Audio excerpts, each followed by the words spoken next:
Welcome to learning with Rajesh Sharma. आज हम पढ़ेंगे कनेक्टिव टिश्यू। हमने प्रीवियस वीडियो में पढ़ा था एपिथेलियल टिश्यू।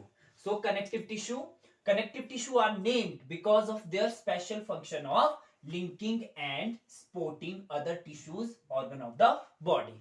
क्योंकि ये लिंक करने का काम करता है, कनेक्ट करने का काम करता है, सपोर्ट करने का काम करता है, इसीलिए इसको क्या बोला गया है, कनेक्टिव टिश्यू। ये टिश्यूज को, ऑर्गन्स को, हमारी स्किन को बोन के साथ, बोन मसल्स के साथ लिंक करने का काम करता है, कनेक्ट करने का काम करता है, इसीलिए इसको क्या बोला गया है, कनेक्टिव टिश्यू बोला गया है। मोस्ट एबेंडेंट, ये क्या है, सबसे ज्यादा पाए जाते हैं हमारी बॉडी में, and widely distributed in the body, और पूरी बॉडी में सबसे ज्यादा पाए जाते हैं क्योंकि क्या काम करते हैं, लिंक करने का काम करते हैं, सपोर्ट करने का काम करते हैं, कनेक्ट करने का काम करते हैं। Cells are more widely separated from each other than in epithelial tissue. इसमें क्या है कि सेल्स, हमने क्या पढ़ा था, सबसे पहले एपिथेलियल टिश्यू की बात करते हैं। हमने पढ़ा था कि जो एपिथेलियल टिश्यू में है वो सेल्स क्या होंगे, क्लोजली पैक्ड होंगे। यहां पे न्यूक्लियस होगा, ये सेल्स है, और ये एपिथेलियल टिश्यू में क्या है, क्लोजली पैक्ड है। इनके बीच मिनिमम स्पेस है as compare to the connective tissue. लेकिन इन केस ऑफ, ये क्या है, एपिथेलियल टिश्यू, लेकिन in case of connective tissue यहां पे स्पेस क्या है, ज्यादा है, इनके बीच स्पेस ज्यादा है। So cells are more widely separated, अलग अलग है यहां पे cell as compare to epithelial tissue. Next is intercellular substance matrix is present in large amount. क्योंकि यहां पे जो एपिथेलियल टिश्यू में हमने बात की थी, यहां पे कम स्पेस होगा, इसीलिए यहां पे जो सब्सटेंस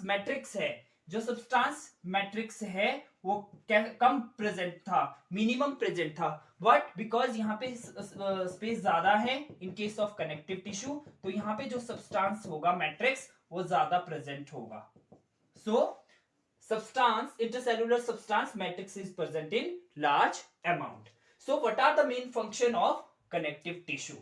So इसका फर्स्ट फंक्शन है binding and structural support, bind करने का काम, स्किन को बोन्स के साथ, मसल्स को, सारे टिश्यू को, बॉडी ऑर्गन्स को एक दूसरे के साथ जोड़े रखना। सो ये क्या, किसका काम है, कनेक्टिव टिश्यू को। हम समझ सकते हैं जैसे ईंटों को, जब हम घर की चिनाई करते या घर बनाते हैं, सो ईंटों को बाइंड करने का काम कौन करता है, सीमेंट ईंटों को बाइंड करने का काम करता है। सो उसी तरह कनेक्टिव टिश्यू भी क्या करता है, हमारे जितने भी बॉडी के ऑर्गन्स है, टिश्यूज है, उनको क्या करता है, बाइंड करने का काम करता है। और जो बोन्स होती है वो क्या प्रोवाइड करती है, स्ट्रक्चरल सपोर्ट प्रोवाइड करती है।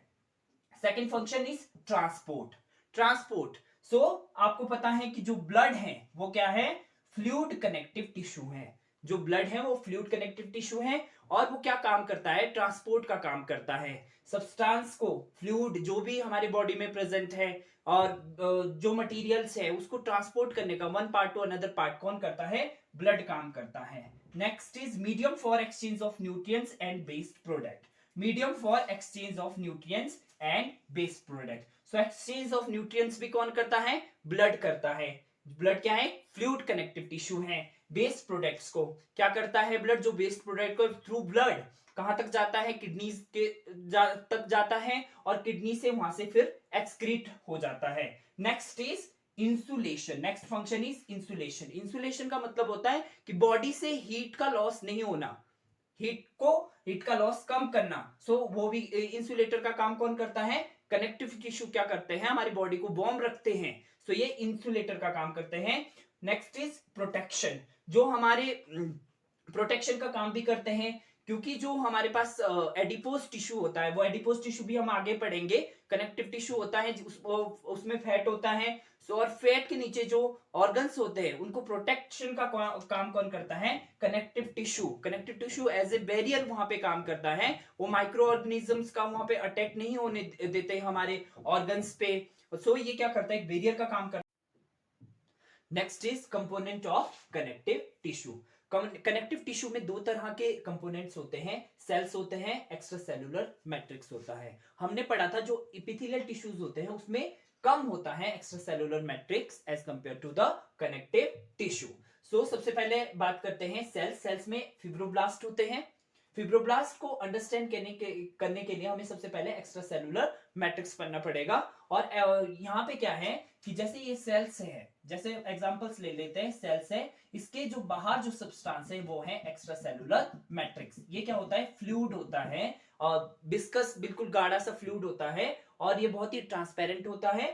सो ये एक्स्ट्रा सेलुलर मैट्रिक्स है। जो अंदर है वो होगा इंटरसेलुलर मैट्रिक्स। सो सबसे पहले समझते हैं extra cellular matrix. Extra cellular matrix दो तरह के होते हैं, फाइबर्स होते हैं और उनमें ग्राउंड सब्सटेंस होता है। फाइबर्स होते हैं धागे की तरह, जैसे एग्जांपल लेते हैं मैगी के। मैगी में क्या है कि जो फाइबर्स है, जो नूडल्स है वो क्या है, फाइबर्स है, और जो ग्राउंड सब्सटेंस मतलब जो उसमें आपके पास सूप है उसको आप एज ए ग्राउंड सब्सटेंस ले सकते हैं, फ्लूइड ले सकते हैं। सो फाइबर्स कितने तरह के हैं, तीन तरह के होते हैं। और फाइबर्स का क्या फंक्शन है, ये इलास्टिसिटी प्रोवाइड करते हैं, फ्लेक्सिबिलिटी प्रोवाइड करते हैं टू कनेक्टिव टिश्यू, और ये क्या है, स्ट्रेंथ प्रोवाइड करते हैं।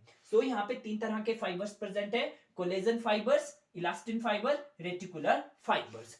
सो कोलेजन फाइबर्स हैं वो क्या है, स्ट्रेंथ का काम करते हैं, स्ट्रेंथ प्रोवाइड करते हैं कनेक्टिव टिश्यू को। और जो इलास्टिन फाइबर्स हैं ये इलास्टिसिटी का काम करते हैं, ये इलास्टिसिटी का काम करते हैं, इनमें इलास्टिन प्रोटीन प्रेजेंट होती है। और जो रेटिकुलर फाइबर्स है ये क्या काम करते हैं, ये माइक्रोब्स को फिल्टर करने का काम करते हैं, उनको डिस्ट्रॉय करने का काम करते हैं, और जहां पे इंफेक्शन होता है वहां पे ये पहुंच जाते हैं। सो ये फाइबर्स के बारे में हो गया। Next is ground substance. So ground substance कौन सा प्रेजेंट होता है, पॉलीसेकेराइड्स प्रेजेंट होता है, और ये गाढ़ा होता है, ये विस्कस होता है और ट्रांसपेरेंट फ्लूइड होता है। वो किस कारण से होता है, क्योंकि पॉलीसेकेराइड्स में क्या होते हैं, शुगर, कार्बोहाइड्रेट प्रेजेंट होता है। और इसमें दो तरह के पॉलीसेकेराइड्स होते हैं, ग्लाइकोप्रोटीन्स और ग्लाइकोसो अमाइनो ग्लाइकेन्स, जिसको GAG भी बोलते हैं, और इसमें वॉटर्स प्रेजेंट। Next is cells fibroblast. ये फिब्रोब्लास्ट से पहले हमने क्यों सेल से पहले हमने एक्स्ट्रा सेलुलर मैट्रिक्स पढ़ा, क्योंकि जो फिब्रोब्लास्ट है वो सिक्रीट करता है फाइबर्स एंड ग्राउंड सब्सटेंस, तो इसीलिए हमने एक्स्ट्रा सेलुलर मैट्रिक्स पहले पढ़ा। फिब्रोब्लास्ट अभी इनको हम आगे डिटेल्स में पढ़ेंगे। सो फिब्रोब्लास्ट क्या सिक्रेट करता है, फाइबर्स एंड ग्राउंड सब्सटेंस। जो फैट सेल्स हैं, फैट सेल्स कहां पे होते हैं, एडिपोज टिश्यूज में होते हैं। और जो ये दोनों फिब्रोब्लास्ट एंड फैट सेल्स हैं इनको ये स्टेशनरी होते हैं। स्टेशनरी का मतलब है ये परमानेंट, ये हमेशा किसमें प्रेजेंट होते हैं, कनेक्टिव टिश्यूज में ही प्रेजेंट होते हैं, इसलिए इनको क्या बोलते हैं, स्टेशनरी बोलते हैं। Next is macrophages. ये लार्ज सेल्स होते हैं, इन्वॉल्व कर देते हैं माइक्रो ऑर्गेनिज्म को और प्रोटेक्शन का काम करते हैं। ल्यूकोसाइट्स क्या है, ल्यूकोसाइट्स डिफेंस का काम करते हैं, हेल्प इम्यूनिटी में हेल्प करते हैं, WBC।